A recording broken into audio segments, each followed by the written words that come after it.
বিসমিল্লাহির রহমানির রহিম।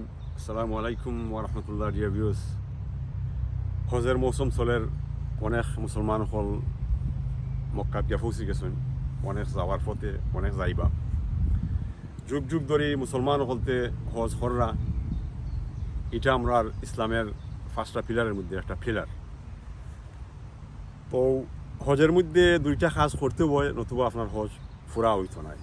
একটা কাজ হইল লমা হলতে কোন যে আল্লাহ পাকের গড় তোয়াফ করা, আর একটা কাজ হইল আরাফাতের ময়দানও গিয়া উপস্থিতি দেওয়া।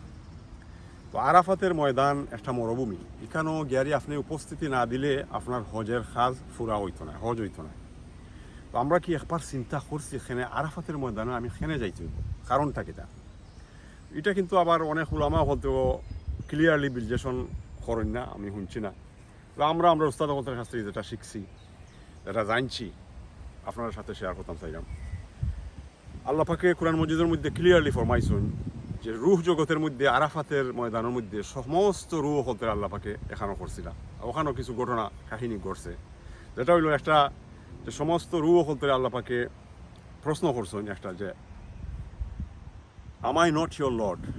কোরআনের মধ্যে আয় আলাস্তু বিরাব্বিকুম খালু বালা শাহিদ না, এই ধরনের আয়াত হল আয়। এখানেও সমস্ত রুহ হলতে এক বাক্যে স্বীকার করছেন রব্বুল আলামিন আপনি আমাদের ইলাহ। যার একটা কারণ হইল হজর মাঝে যাওয়া গিয়ারি ই মরুভূমির জায়গার মধ্যে গিয়ারি আমি আমার সেলফরে রিমাইন্ডিং করলাম, আমি যে একটা ওয়াদা করছিলাম আল্লাহ পাকের কাছে যে আমি দুনিয়ার মধ্যে আল্লাহ পাকে আমরা ফাটাই দিচ্ছেন, আইয়া আল্লাহ পাকের হুকুম মোতাবিক আল্লাহ পাকের বিধান মোতাবিক আমি জিন্দগি খাটাইমু। তো হজের মধ্যে যাওয়া গিয়ারি আরাফাতের ময়দানও গিয়ারি আপনি যে একটা ওয়াদা করছিল ও ওয়াদারে আপনি রিনিউ করা, আপনার প্রমিসরে আপনি রিনিউ করা। ইয়া রব্বুল আলামিন আমি ওখানের মধ্যে রুহ জগতের মধ্যে আপনার কাছে ওয়াদা করছিলাম, আমি দুনিয়াত আইয়া আমি আপনারে ভুলে গেছি, আবার আমি রিনিউ করলাম। আর ই ওয়াদারে পরিপূর্ণভাবে পালন করতে গিয়ারি আমি আপনি যে আল্লাহর কাবা শরীফের ঘরের মধ্যে যে 7টা চক্কর লাগাইরা, এটা মনে করলে আপনি কইরা দেন আল্লাহ পাকে যে আপনার 7টা অঙ্গ প্রত্যঙ্গ দিচ্ছেন, 7টা অর্গান আছে, এই 7টা অর্গান রে আল্লাহ পাকের হুকুম মোতাবিক জিন্দগি খাটাইবা। আপনার যতক্ষণ পর্যন্ত আপনি জিন্দগি পাইছেন মৌতার আগ পর্যন্ত আপনার আঁত, আপনার চোখ, আপনার জবান, আপনার ফাও, আপনার প্রাইভেট পার্ট, স্টোমাক, এগুলা দ্বারাও আমরা গুনাহ করি। এগুলারে আপনি কইরা 7টা চক্কর দিলে আপনার 7টা অর্গান রে আল্লাহ পাকের হুকুম মোতাবিক চালাইবা, আপনি এটা আল্লাহর লগে প্রমিস করা। তো আমরা যদি এই খেয়ালাত থাকে না, এই ইন্টেনশন যদি থাকে না, আর আমরা এই ধরনের হজ যদি কইরাই না, তখন এই হজটা হইব জাস্ট একটা রিচুয়াল। আর আপনি সোয়াব তো অবশ্যই পাইবা, কিন্তু আপনি হজ থেকে ফেরত যখন আপনি ইউকে থেকে গেছেন ইউকে তো বা ফেরত আইবা, বাংলাদেশ থেকে গেছেন বাংলাদেশও ফেরত যাইবা, পাকিস্তান থেকে গেছেন ওয়ারে বা আপনি যেখান থেকে গেছেন না, এখানে আপনার জিন্দগির মধ্যে একটা পরিবর্তন আইতো না। হজ গিয়ারি আপনি আপনার সেলফে রিয়ালিস্টিকলি আপনি রিমাইন্ড দিরা যে আরাফার ময়দানও গিয়ারি আপনি আপনার পরিচয় পাইরা আপনি আল্লাহর বন্দা হিসাবে আপনি দুনিয়াতে আইসেন, আল্লাহর হুকুম মোতাবিক জিন্দগি খাটাইবার আল্লাহর কাছে প্রমিস করে আইসেন।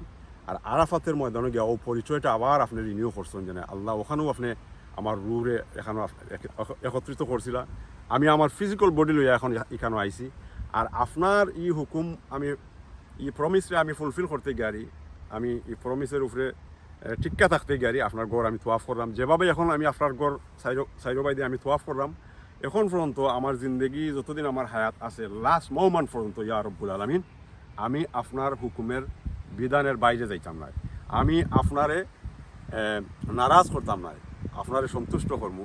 নবী আলাইহিস সালাতু ওয়াস সালামের হুকুম মোতাবিক আমি চলমু। নবী আলাইহিস সালাতু ওয়াস সালামের জিন্দগি যেভাবে গঠন কইরা গেছলা, যেভাবে তাই সুন্নত মুবারক হল হইয়া গেছলা, আমি আমার সেলফরে ইনওয়ার্ডলি আউটওয়ার্ডলি ভিতরে বাইরে আমি আমার সেলফরে ই রঙে আমি রঙাইমু। এই ধরনের যদি আপনার ইন্টেনশন থাকে না, শুধুমাত্র একটা হজও উইব বাই অকল নেকি পাইবা, অবশ্যই পাইবা, আপনার হজটা পূরণ হয়ে যাব, কিন্তু আপনার জীবনের মধ্যে পরিবর্তন আইতো না। ভালো থাকুক, আল্লাহ হাফিজ।